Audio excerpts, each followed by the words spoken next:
안녕하세요. 오늘 함께 읽어볼 책은 바보들의 결탁입니다. 인터넷 중고 서점 책들을 쭉 훑어 내려가다가 제목이 재미있어서 사봤는데요. 이게 장르가 코미디라는데 저는 도통 어느 대목에서 웃어야 할지 잘 모르겠더라고요. 걸작 코미디이다. 퓰리처상 수상에 빛나는 베스트셀러이다. 2006년 뉴욕타임즈가 선정한 지난 25년간 출간된 최고의 미국 소설에서 6번째로 많은 지지를 얻었다는 등 책 곳곳에 이러한 홍보 문구가 가득합니다. 그 덕분에 저 역시 부푼 기대를 걸고 읽어내려갔지요. 하지만 60년대 미국 남부의 문화를 이해하지 못하기 때문인지 아니면 미국 문화 자체가 나하고 안 맞는 건지 도통 웃기가 어렵더라고요. 간략한 책 내용을 보자면 비록 집은 가난하지만 엄마의 희생으로 대학을 10년 동안 다니며 어렵사리 졸업은 했지만 번듯한 직장 한번 가져본 적 없는 30살 고학력 백수 이그네이셔스가 그 주인공이며 그의 홀어머니 라일리 부인은 그런 아들과 하루가 멀다 하고 싸우며 힘겹게 하루하루를 살아가고 있는 인물입니다.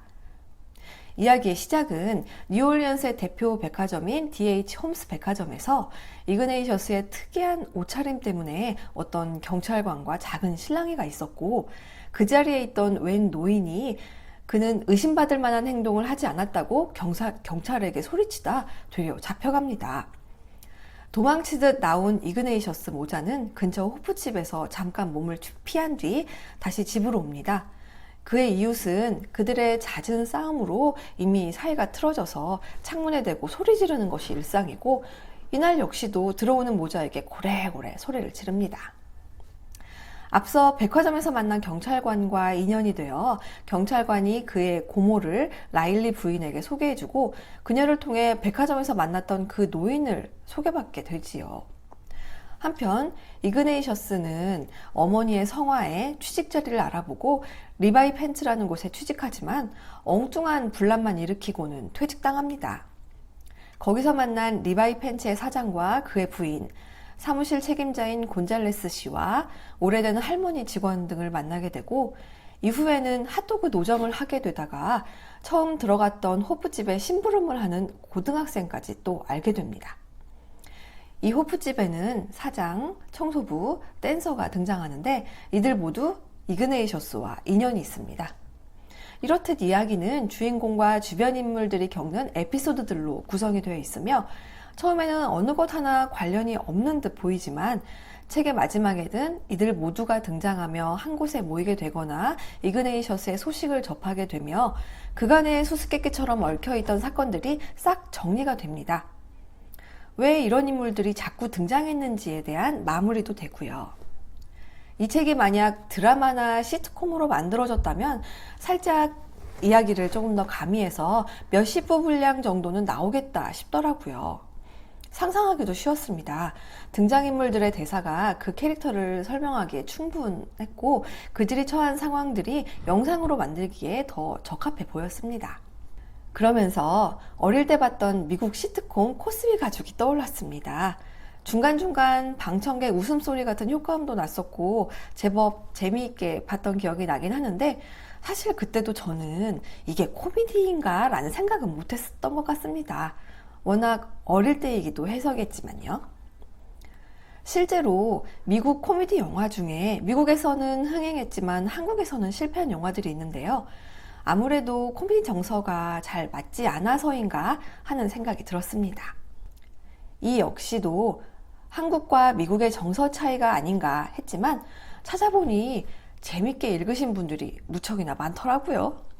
주인공 이그네이셔스는 정신병력이 있나 싶을 정도로 과대망상이 심하고 차림도 평범하지 않으며 말투 역시 일반적이지 않습니다. 도무지 자신을 돌봐주는 어머니를 위한 마음은 눈꽃만큼도 찾아볼 수 없으며 그러면서도 너무 뻔뻔하고 당당하며 거짓말까지 지능적으로 하는 캐릭터이지요. 제가 공감하기 힘든 면들만 갖고 있습니다. 이렇게 공감 안 되고 양도 많고 코미디라는데 재미도 없는 책을 왜 끝까지 읽었냐고요? 도대체 어떻게 끝을 맺을까 5기로 확인해 보고 싶었습니다. 다행히 이야기를 끝맺는 방식은 확실했고 소설 앞부분의 아리송한 구성들이 뒤에서 제자리를 찾아가는 듯해서 그나마 위안이 됐습니다. 다 읽고 나서 생각해보니 이 책은 60년대 미국 남부 뉴올리언스라는 도시를 배경으로 한 소설이었습니다. 미국을 대표한다는 뉴욕이나 LA도 한번 가보지 못한 사람이 그것도 60년대 미국의 남부 정서를 어떻게 이해할 수 있을까 했던 것이지요. 그래도 명소설이라면 어떤 번역이어도 독자에게 감동과 사랑을 받을 수 있는 거 아닌가 했지요.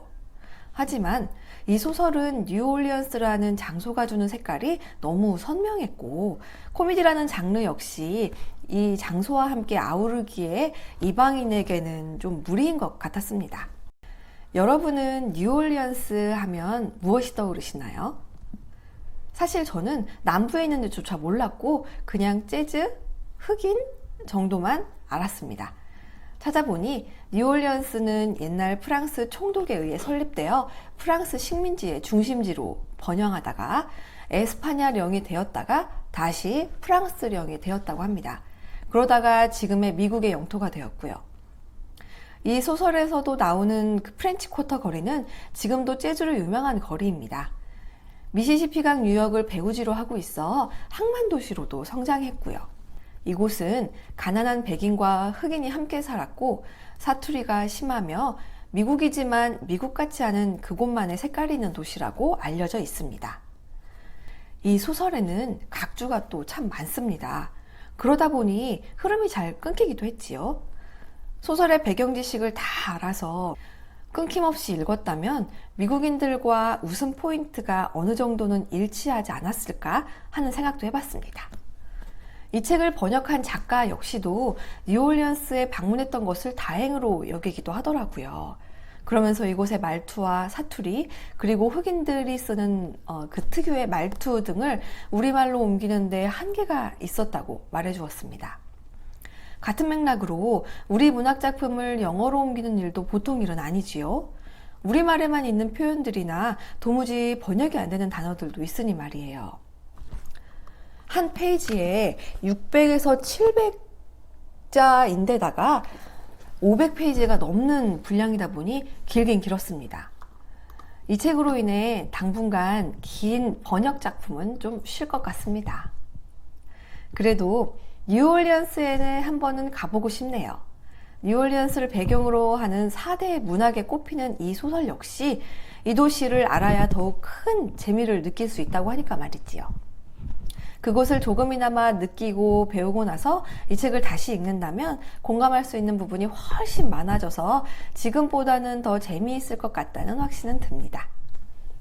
바보들의 결탁 어떠셨나요? 이 책 첫 장에 세상에 진정한 천재가 나타났음은 바보들이 모조리 결탁하여 그에게 맞서는 걸 보면 알 수 있다 라고 쓰여 있는데 바보들이 결탁한다면 진정한 힘이 나올 것 같은 막연한 상상을 해봤습니다. 다음에 또 만나요.